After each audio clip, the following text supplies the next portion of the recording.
Yo, how is it going, Bears fans? Welcome back to another episode of the Bear Down Podcast, where we talk everything Bears every day of the week.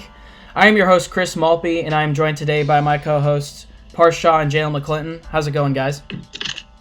It's going great. Going good. We are joined with another special guest today. We've got Missouri grad who covers the Bears for NBC Sports Chicago, a father of twins who apparently were recently born in December. He has over 70,000 Bears-related tweets and 11.8 thousand followers on Twitter. Welcome to the show, JJ Stankevitz. I think I pronounced that right. You did. A lot of people mispronounce it and add like a W in there for no reason. So I appreciate you getting that on the first try. That's not easy to do. No worries, man. So with JJ today, we're going to be talking basically everything Bears. We're going to be covering some stuff that went on last season, this recent offseason with free agency, and we're also going to be looking ahead towards the draft. So let's hop right into it. JJ, I've got the first question for you. A lot of people look at this year's draft class and receivers as something that stands out. Do you think if someone falls to the second round, someone like a T. Higgins, someone like a KJ Hamler, do you think it's realistic that Ryan Pace looks at someone like that? Or would you like to see guys like Javon Wims and Riley Ridley see the field more in 2020? It's funny you're asking me this question because I'm currently in the process of publishing an article on NBCSportsChicago.com looking at 5 receivers I think the Bears should strongly consider with one of their 2 second-round picks. So my list, I was looking at guys who are explosive in college, either on deep balls or with yards after the catch. So I've got Denzel Mims from Baylor, Jalen Reagor from TCU, Chase Claypool from Notre Dame, Laviska Shenault from Colorado, and Brandon Ayuk from Arizona State. Okay. I think those guys all kind of fit that bill of, whether you got a really good deep ball threat like a Denzel Mims or a yards after the catch monster like Laviska Shenault or Brandon Ayuk. I think those guys are really interesting options because I'm not super high on the idea of just replacing Taylor Gabriel with Javon Wims and Riley Ridley.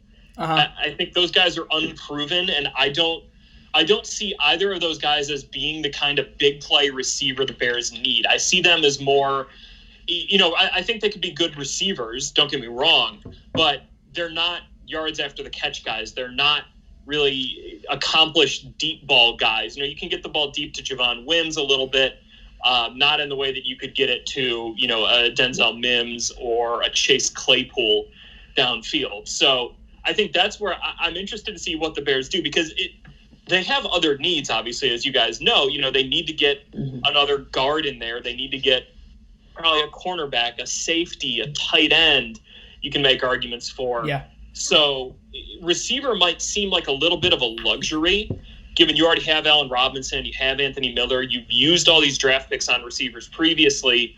But if the Bears are into maximizing the explosiveness of this offense, I think they need to go get someone. And getting that guy in the second round in a draft that's very deep with playmaking receivers could be a pretty good way to do it. You recently wrote an article about 5 offensive linemen that the Bears could look to draft in the NFL draft. Out of those 5 guys, which one do you want the most?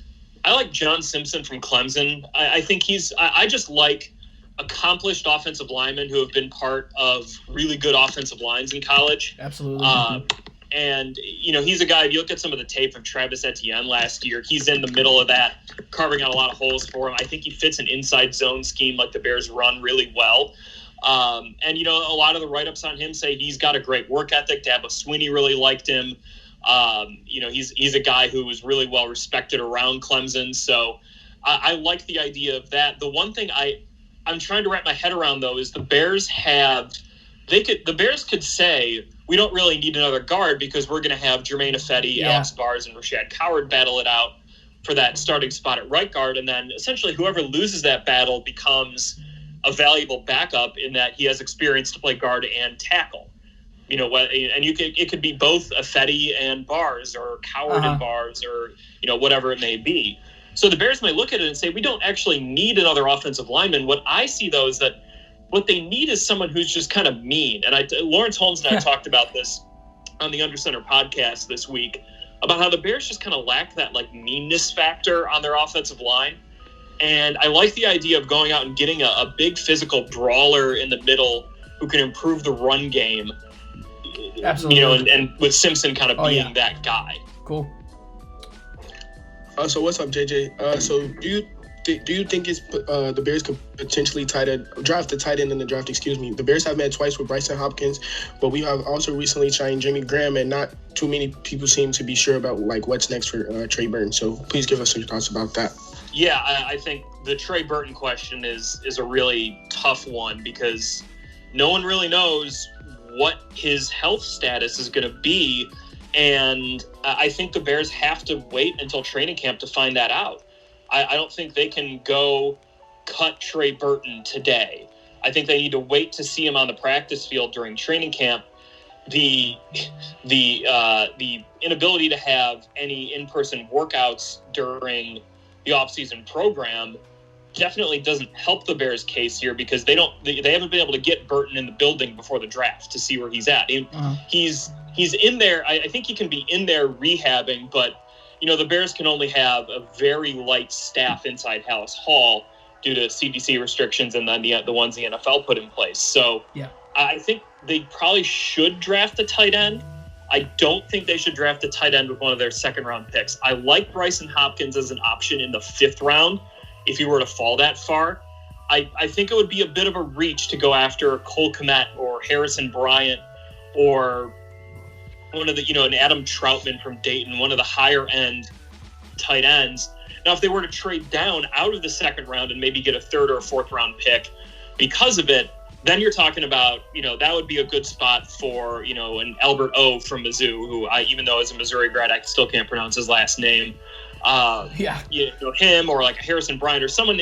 I just don't think using a 2nd round tight end when you've made these bets on Jimmy Graham and to an extent Trey Burton makes a lot of sense right now. Also, rookie tight ends usually don't have a big impact their first year.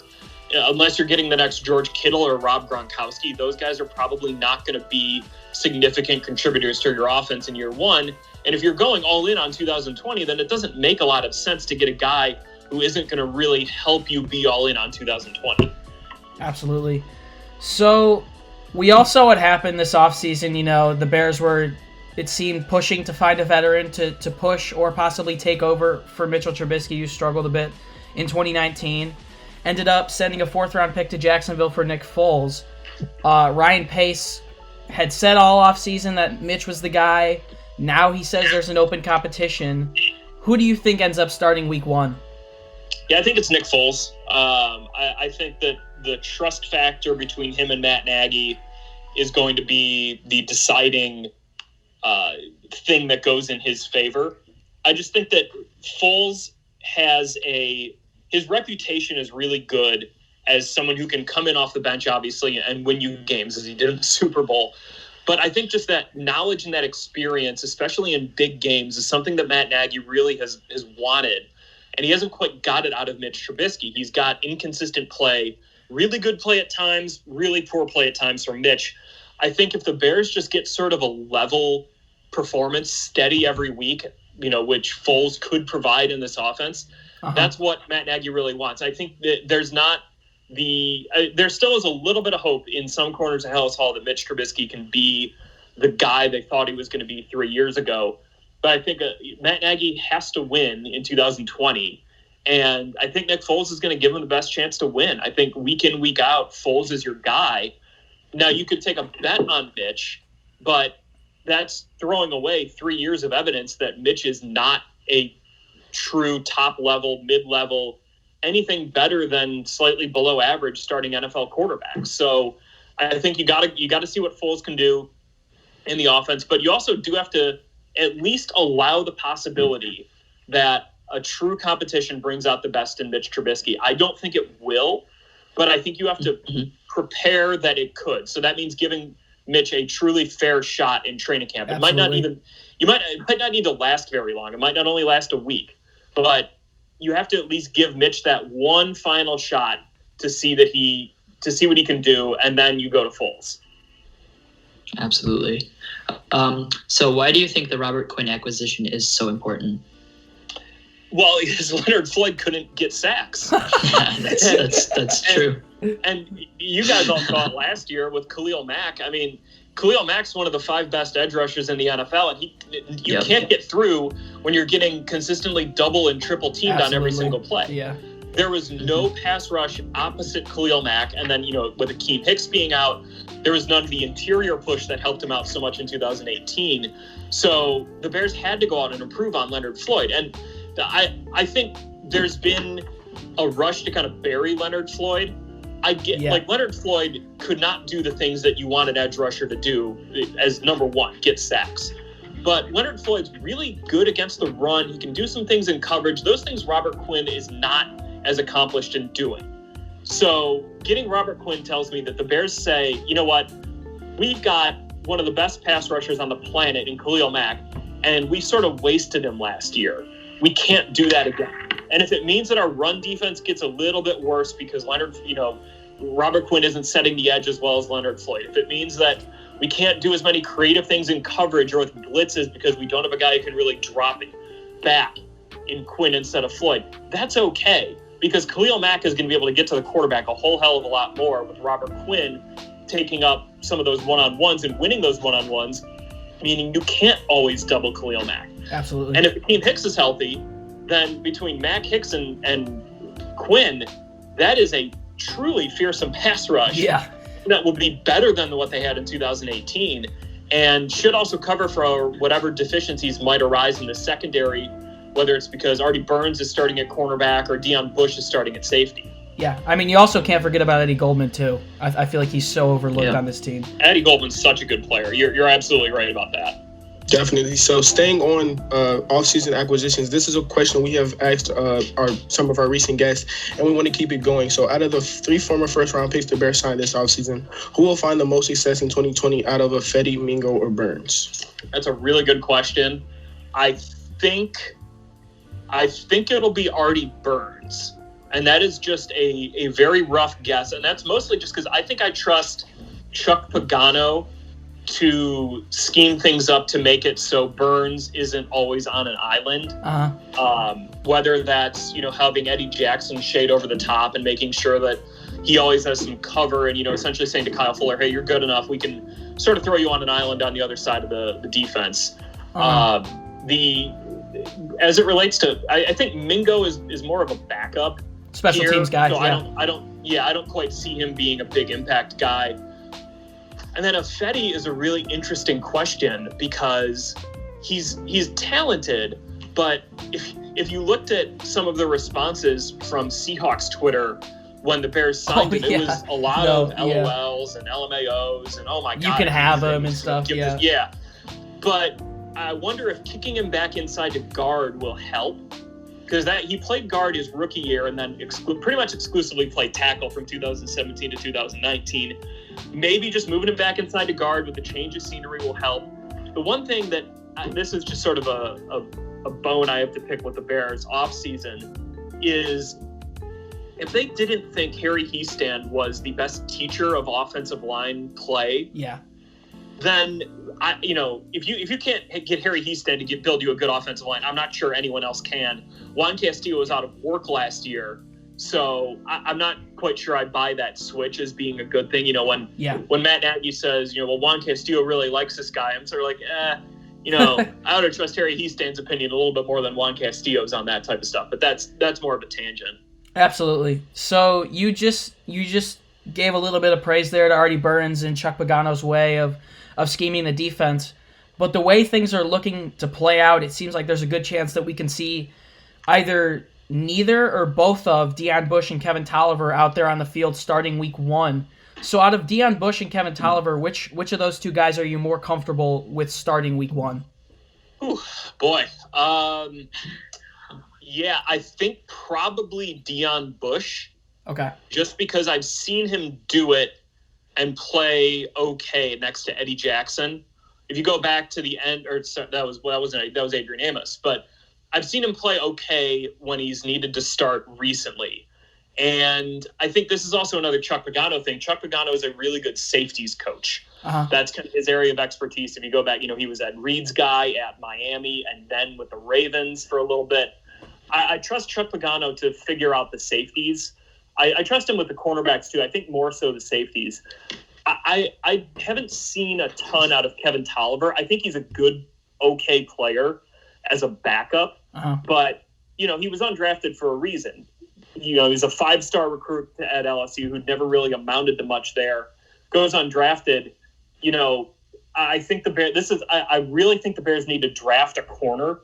Whether it's if maybe a guy like Jaylen Johnson from Utah falls all the way to them, that would be a fantastic pick. Or AJ Terrell from Clemson, Christian Fulton from LSU. These guys I think are really solid corners who could do the Bears a lot of good if they draft them. But that being said, Kevin Tolliver probably, I would give him the edge over Artie Burns right now before seeing either of them on the practice field.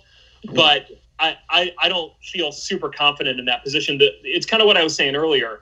I think the Robert Quinn signing was an admission that, hey, we can go out and improve our pass rush, and maybe that'll help cover for some deficiencies we might have in the secondary.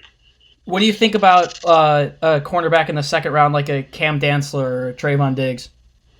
If Trayvon Diggs were to fall to them in the second round, that would be a fantastic pick. Yeah. I really like him. I find it hard to believe he'll be available at number 43.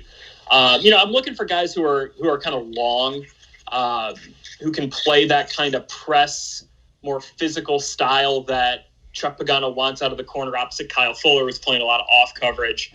I like Jaylen Johnson a lot from Utah. I don't know if he's going to be available at number 43, but if he is, that should be a very easy pick for the Bears to submit via Zoom. All right, Parth, what do you got?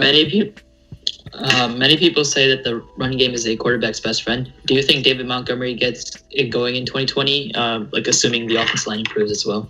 Yeah, I think that last part is the biggest thing for me, is that the offensive line has to give him some help, as does the coaching staff. I don't think David Montgomery is the problem with the Bears' run game. He is as low on my list as he can possibly get in terms of the run game. The problems with the run game are A, the offensive line, B, or I guess A1, the fact that they didn't have a quarterback who could stretch the field last year. A2, the fact that their coach was scared of running the ball after having a couple of bad runs during a game. So David Montgomery, when he got the ball and he was given opportunities to kind of get into space and wasn't always hit at the line of scrimmage, he was good. His ability to carry defenders for 5 extra yards on a given run is awesome. I really like his game. He's not the explosive running back that, a lot of the top end guys in the league are, but I really like his ability as kind of that tough inside zone runner to carve up a little more yards. And I think he's got more in his toolbox than Jordan Howard ever had. I like him more than Jordan Howard in terms of his ability to continue runs, gain an extra yard or two here or there, and then obviously catch balls out of the backfield. But it's going to take the Bears' offensive line being better in 2020, number one, for Matt Nagy to trust himself to run the ball. And then they're going to have to hit some deep shots downfield, so teams can't always just kind of play up and say, we're not going to let you run the ball because we know you can't pass it. So those 3 things have to happen first for me to really say, okay, David Montgomery can go ahead and be the guy the Bears thought he would be last year. Absolutely. I mean, I remember personally watching that game against the Chargers last year when he had that 55-yard run that almost went for a touchdown, and I was like, this guy can do stuff. This guy's special. So, Jaylen, what do you got? So, how do you think the NFC plays out in 2020, and where do you think the Bears will finish? Yeah, I think the Packers still are at the top of the division. It's hard to bet against them the way that their offense has Aaron Rodgers, to be very simplistic about it. I know Aaron Rodgers was not the impressive Aaron Rodgers of years past last year, but he's still Aaron Rodgers. They're still the Packers. Their defense, I really like the talent on their defense. Darius Smith is awesome. They've got some good young players like Jair Alexander, Darnell Savage in the back end. I think Green Bay is still the class of the division. And then I think it's a battle between the Vikings and Bears for second. I think the Vikings got a little bit worse when they traded Stephon Diggs. That was a good move for them. We'll see what they do with the first-round pick they got from Buffalo there. But the Vikings they're essentially capped out this year, so they weren't able to make a ton of big impact moves in free agency. They're probably losing Everson Griffin, who's still out there. I'm not sure the Vikings are going to be a lot better in 2020 than they were in 2019, but they're also a playoff team in 2019. Yeah. So I think you're looking at, maybe, if the Bears can win themselves 10 games, that should put them just a nose ahead of the Vikings, and then probably a little bit behind the Packers, with the Lions still bringing up the rear with good old Matt Patricia as their head coach. Do you think the Bears can make the playoffs in the expanded playoff field? Oh, yeah. With the playoffs going to 7 teams, that definitely helps the Bears' chances. But I think the Bears would be a legitimate playoff contender without the 7th playoff spot. I think that if they can just get healthy and figure out a quarterback who can just get the job done, this is a team. I mean, it's easy to forget that they still won 8 games last year, even though it felt like they won 4. They still managed to win 8 games despite having a ton of injuries, one of the worst offenses in the NFL, and a defense that took a step back. Yeah. So I think that there are some reasons to think that the Bears can bounce back this year. To me, though, it's all going to come down to depth. Yeah. And the Bears in 2018 were able to manage their depth really well. They didn't have a lot of injuries. And when they did have injuries, you had guys like Sherrick McManus stepping in and playing really well. Or you're able to kind of cover for Khalil Mack getting that ankle injury in October and only, dropping 2 games during that. The Bears last year did not have that depth. That's how you wound up with them going 8-8. I think this year, if they can win on the margins of their roster with some better depth, and I think having more draft picks will help. Yeah, that will be a huge key for them in a playoff push, especially late in the season.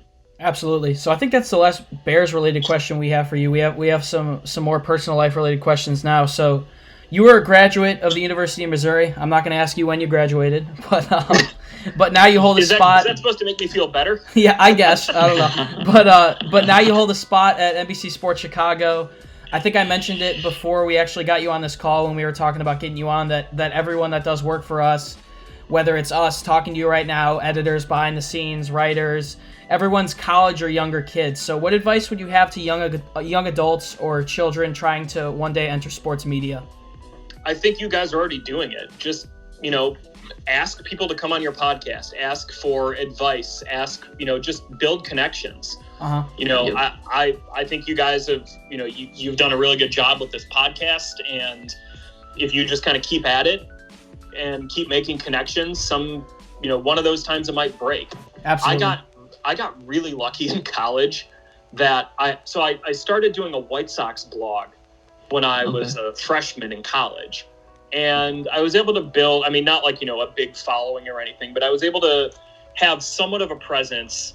Cool. And I DM'd our old digital director at then CSN Chicago. So in 2010, I got an internship at CSN Chicago, and I haven't left ever since. Sweet. I was able to, continue to make connections there, got hired back after I graduated in 2011, so there's the year. And then from there, I pitched my old boss on, hey, we should cover Notre Dame. Comcast and NBC had just merged. Notre Dame's 2 hours away. It was on NBC, so I went out and started covering Notre Dame in 2011. And then 2012 happened with them going undefeated, making the national championship, Manti Te'o having a fake dead girlfriend. Our business of covering Notre Dame exploded because of those 3 things. And I was able to start covering Notre Dame full time while also chipping in on the White Sox and Cubs beats. Sweet. And then 2017 rolled around, I got moved up to the Bears beat, and I've been on it ever since. So it's kind of amazing that I've worked at the same place for the last decade, even before I graduated college. But just keep doing what you're doing. Be regular with your podcasts. Always write, always read.